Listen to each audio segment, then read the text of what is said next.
નમસ્કાર મિત્રો, સ્વાગત છે આપનું મારા નવા વિડીયોની અંદર। હું આપનો મિત્ર પ્રિન્સ રાસડિયા આવી ગયા છે નવી હવામાનની લેટેસ્ટ અપડેટ સાથે। આજની તારીખ થઈ ગઈ છે મિત્રો 26 જૂન 2026। તો આજ સુધી ક્યાં ક્યાં વરસાદ પડ્યો છે, કેવો વરસાદ થયો છે અને હવે આગામી દિવસોની અંદર કેવો વરસાદ થવાનો છે એની ખાસ ચોક્કસ માહિતી હું તમને આપી દઉં। તો આપ મારી સાથે જોડાયેલા રહેજો। જે મિત્રો નવા જોડાયા છે એમને ખાસ વિનંતી છે કે આ ચેનલને સબસ્ક્રાઇબ કરી લેજો, જેથી જેવો હું નવો વિડીયો મૂકું આપ સુધી લેટેસ્ટ માહિતી જે છે તરત જ આપના સુધી પહોંચી જાય મિત્રો। તો આજે 26 જૂન સુધીમાં ક્યાં ક્યાં ચોમાસાની એન્ટ્રી થઈ ગઈ છે એની વાત કરી લઈએ મિત્રો। તો કે મેં ગયા વિડીયોની અંદર જણાવ્યું હતું કે ભાઈ જે દક્ષિણ ગુજરાતના જે કઈ વિસ્તારો છે ત્યાં ચોમાસાની એન્ટ્રી થઈ ગઈ છે અને મેં જિલ્લા વાઇઝ પણ જણાવ્યું હતું કે કયા કયા જિલ્લાઓની અંદર ચોમાસાની એન્ટ્રી થઈ ગઈ છે। તો એકવાર ફરીથી એને ટેલી કરી લઈએ કે ભાઈ વલસાડ, વાપી, નવસારી, ડાંગના તમામ જે વિસ્તારો છે, સુરતના તમામ વિસ્તારોની અંદર જે છે ત્યાં સુધી ચોમાસું જે છે, ચોમાસું લાઈન રેખા જે છે એ પહોંચી ગઈ છે। ત્યારબાદ 25 જૂનની જે IMD ની જે અપડેટ આવી છે કે 25 જૂને જે ચોમાસું જે છે હજી આગળ વધ્યું નથી। એનો મતલબ એવો નથી કે હવે આગળ વધવાનું નથી, આગળ તો મિત્રો પ્રગતિ ચાલુ જ રહેવાની છે, પણ હજી IMD એમના જે કાંઈ દિશા સૂચનો હોય છે અને એના જે પેરામીટર્સ હોય છે એ પેરામીટર્સ જે છે એને અનુસાર ચોમાસું જે છે કે ત્યાં પહોંચી ગયું છે એવા જે છે કે જાહેરાત કરતું હોય છે કે ભાઈ હવે આ પેરામીટરો જે ચોમાસાને લગતા હોય એ પૂર્ણ થઈ જાય ત્યારે ચોમાસું ત્યાં પહોંચી ગયું હોય એમ કહેવાય। કે ભાઈ આ પેરામીટર્સો પણ 3 જાતના અલગ અલગ પેરામીટર્સ હોય છે, જેમાં તો કે સૂર્યપ્રકાશ જે આવતો હોય એના જે સૂર્ય કિરણો છે એ જમીન ઉપરથી પાછા જે જાય છે એનું માપન કરવાનું હોય છે। ત્યારબાદ જે છે કે અમુક મિલીમીટર સુધી જે છે જે એ વિસ્તારોની અંદર સતત જે છે કે વરસાદ વરસતો રહેવો જોઈએ, એટલે કે એટલા દિવસની અંદર એટલા જે છે વરસાદ થાય તો ત્યાં ચોમાસું પહોંચ્યું એવું કહેવાય છે। ત્યારબાદ ભેજનું અમુક પ્રમાણ પણ ચેક કરવામાં આવતું હોય છે।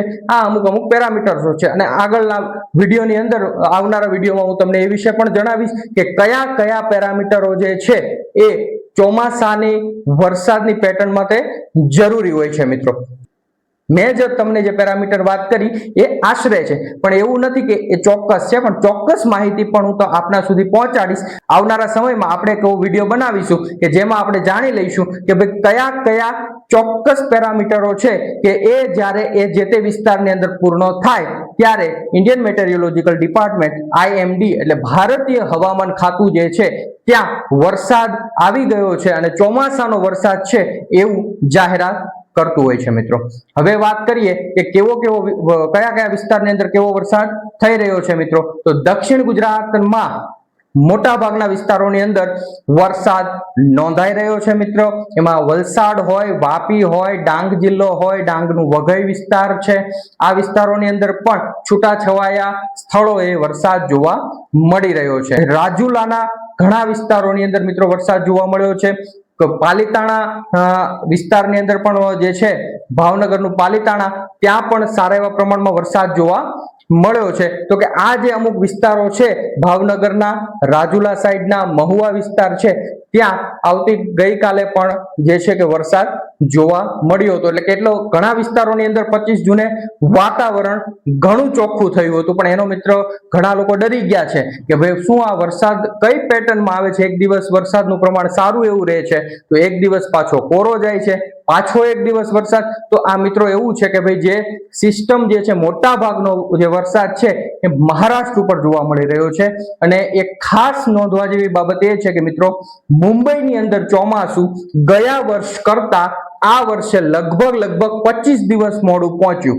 આ એક જે છે કે જાણવા જેવી બાબત છે મિત્રો। 25 દિવસ મોડું તો પહોંચ્યું મિત્રો, પણ જે પહોંચતા જ 2 દિવસની અંદર મુંબઈની અંદર જે છે કે વરસાદ જૂનમાં જેટલો નોંધાવો જોઈએ એનો 55 થી 60% વરસાદ જે છે મુંબઈની અંદર 1 થી 2 દિવસની અંદર પડી ગયો। એટલે કુદરતની કરામત પણ કંઈક નવી જ છે મિત્રો। આપણે તો શું કરી શકવાના, જ્યારે કુદરત ધારે ત્યારે ધરતી લીલી છમ થશે અને જાણે લીલી સાડી પહેરી લીધી હોય ધરતી એવું વાતાવરણ અમુક દિવસની અંદર બનવાની ખૂબ જે છે કે હવે એવું વાતાવરણ જે છે સર્જાવા જ માંડ્યું છે, પણ હજી તડકાનું પ્રમાણ પણ અને ગરમીનું પ્રમાણ વધારે છે, એટલે થોડીક આતુરતા જે છે કે વધી રહી છે ખેડૂત મિત્રોની કે ભાઈ આગાહી તો રોજ થાય છે, પણ વરસાદ ક્યાં? તો વરસાદની વાત કરી લઈએ મિત્રો. આજના વરસાદની વાત કરીએ તો આજે થઈ ગઈ છે 26 જૂન. આજે દક્ષિણ ગુજરાતના ઘણા ખરા વિસ્તારની અંદર વરસાદનું પ્રમાણ જોવા મળી શકે છે મિત્રો. દાહોદનો વિસ્તાર છે, ગોધરાનો વિસ્તાર છે, તો ત્યાં પણ છૂટા છવાયા સ્થળોએ વરસાદી ગતિવિધિ જોવા મળી શકે છે મિત્રો. ત્યારબાદ વાત કરી લઈએ સૌરાષ્ટ્રની, તો સૌરાષ્ટ્રનું ભાવનગર, અમરેલી, રાજકોટ, જુનાગઢ, ગીર સોમનાથ આ તમામ જગ્યાએ વરસાદની શક્યતાઓ છે મિત્રો. ત્યારબાદ તો કે જે છે સોમનાથ મંદિર પટ્ટો જે છે, દ્વારકા મંદિર પટ્ટો છે, ત્યાં પોરબંદર જિલ્લાની અંદર, જામનગર જિલ્લાની અંદર જે છે હજુ છૂટાછવાયા સ્થળોએ વરસાદની શક્યતાઓ રહેલી છે.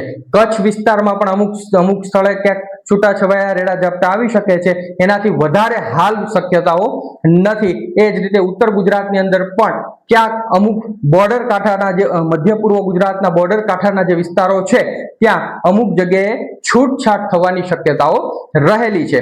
આજે 26 જૂન થઈ ગઈ છે મિત્રો, અને 26 જૂન આજથી ધીમે ધીમે જેમ દિવસો પસાર થશે એમ 27, 28, 29, 30 જેમ જેમ દિવસો પસાર થશે એમ વિસ્તાર મોટો હશે. વિસ્તાર મોટાની સાથે સાથે વરસાદની માત્રા પણ વધી શકે છે મિત્રો. આનંદના સમાચાર કહી શકાય. અને તમામ જે મોડલો છે, અમેરિકન મોડલ હોય, યુરોપિયન મોડલ છે, GFS મોડલ કે ECMWF મોડલ છે, એ 28 તારીખથી વરસાદની સારી માત્રા ગુજરાતની અંદર દર્શાવી રહી છે મિત્રો. 28 તારીખથી લઈને જેમ જેમ 5-7 જુલાઈ સુધીનો જે સમયગાળો છે ત્યાં તેમાં સારી માત્રામાં વરસાદ થઈ શકે છે મિત્રો. એટલે હવે એ આપણા માટે એક રાહતના શ્વાસ કહી શકાય કે મોડેલો પણ પોઝિટિવ રિસ્પોન્સ આપી રહ્યા છે. આ હતી આજ સુધીની હવામાનની લેટેસ્ટ માહિતી મિત્રો.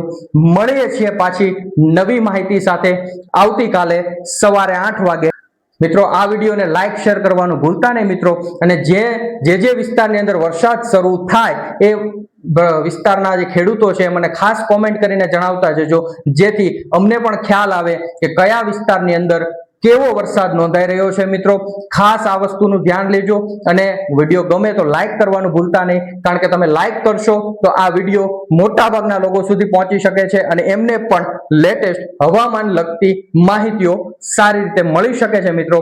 અને મિત્રો જો વિડીયો આ ગમ્યો હોય તો સબસ્ક્રાઇબ કરવાનું પણ ભૂલતા નહીં, જેથી કરીને હું પણ ઉત્સાહથી કામ કરી શકું અને તમારા સુધી સારી હવામાન લગતી માહિતી પહોંચાડી શકું મિત્રો.